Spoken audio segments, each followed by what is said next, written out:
All this work up to this point is getting us to rigid body equilibrium. So with vectors, we did moments, and we did particle equilibrium. And with vectors and moments, we have force couple systems. That's taking the resultant vector and the resultant moment and putting them all at one place. With force couple systems, we can make distributed loads a single resultant force acting at a distance, and using force couple systems, distributed loads, and particle equilibrium, we can now solve for rigid body equilibrium. And that's taking existing systems with real connectors and real loads, representing them as vectors, and then solving for information that we need for those vectors. Just like particle equilibrium, we need to start by drawing a free body diagram. So for connectors, the free body diagrams are going to represent what the connectors prevent in motion. So for a pen is going to allow rotation and prevent translation, which means that if I try to move it left and right and up and down, there's going to be resistance. But if I try to rotate it about the pen, there is not going to be resistance. So I need to show the lines for resistance. So I would have a force in the x direction and a force in the y direction for the pen. The roller is going to allow movement left and right, but it's going to prevent movement where perpendicular to the surface the roller is acting on. My example, the surface is horizontal, so that means I'm going to have a vertical force preventing movement. Fixed ends prevent all movement, no translation, no rotation. So that means I'm going to have forces in the y direction, forces in the x direction, and a moment force that prevents movement. Okay, you'll see that everything here is drawn in the positive direction, up for y, to the right for x, counterclockwise for moment. I like to assume the positive direction, and then I end up with a negative answer. I know it's the negative direction. But you can assume any direction you want. You just need to make sure that you have vectors for resisting force. Next up is our cable. Cables are going to resist force in the direction the cable is acting at. So my cable is acting up at theta, so I'm going to put a force here acting at theta. Very last one is kind of a little different, but it's a fixed collar. So we can move up and down, sliding up the track of the collar, but if I try to rotate it, that column is going to prevent rotation, so there's going to be a moment here. And then if I try to move it left and right, again, I'm going to run into the track the collar is acting on. So I'll have a force X here.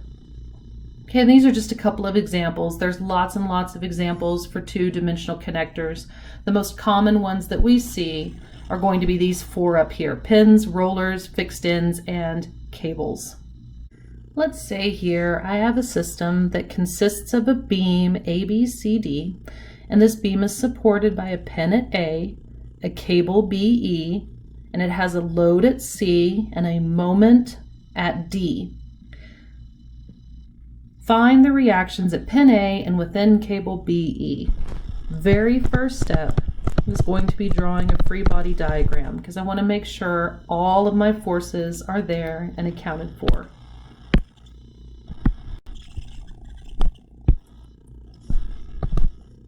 So at pin A, I'm going to have a vertical, a Y, and a horizontal AX reaction, assuming X and Y orientation.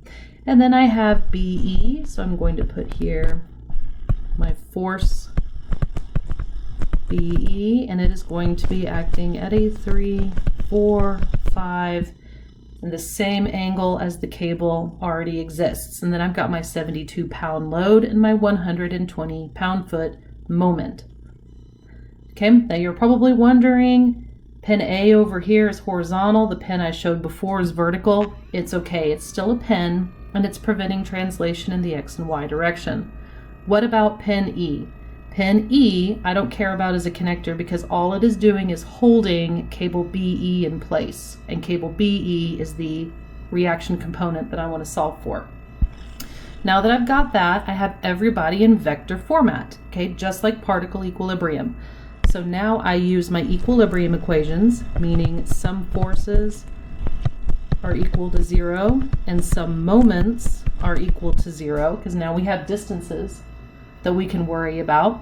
So if my entire vector is equal to 0, that means each component needs to equal to 0. So I'm going to solve for a force couple system at A, and then set it all equal to 0. Summing forces in the x direction are equal to 0. 0 is equal to AX minus 4/5 of force BE. I have two unknowns in one equation. So let's try again. Sum forces in the y direction. I have AY plus 3/5 of force BE minus 72 pounds. Okay, 3 unknowns, 2 equations. It's all right, we've got one more. Summing moments about point A. Okay, so in the force couple system, that's bringing all my moments to A. So AX and AY occur at A. They have 0 distance, meaning they create 0 moment. Then I'm going to have my force BE and its vertical component and its horizontal component. Force BEY, force BEX. Force BEX has 0 vertical distance from A, so it is not going to create a moment, but the y component does. So this is going to be 3/5 of force BE, so there's the y component, and it acts at a distance of 4 feet from A, and it is going counterclockwise, so this will be a positive moment. Then I have 72 pounds, and it acts at a distance of 6 feet from A. It is causing a clockwise moment. And then I have 120 pound-feet. I'm leaving off units because I'm being lazy. And it's acting clockwise, which is also negative according to right-hand rule.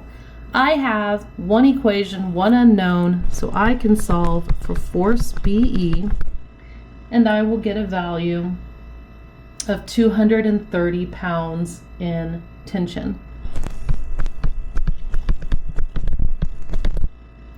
I can plug that value into here and here, 230 and 230. Tension means it's acting away from the member. This force is acting away from the member, and it was the direction I assumed, so I don't need to change any signs within my work. So solving this, I get AX is equal to 184 pounds. And it is acting, I don't need parentheses, I need an arrow to the right. And AY ends up being 66 pounds. And it is acting down because I get a negative answer for AY. So that means I need to switch my assumption.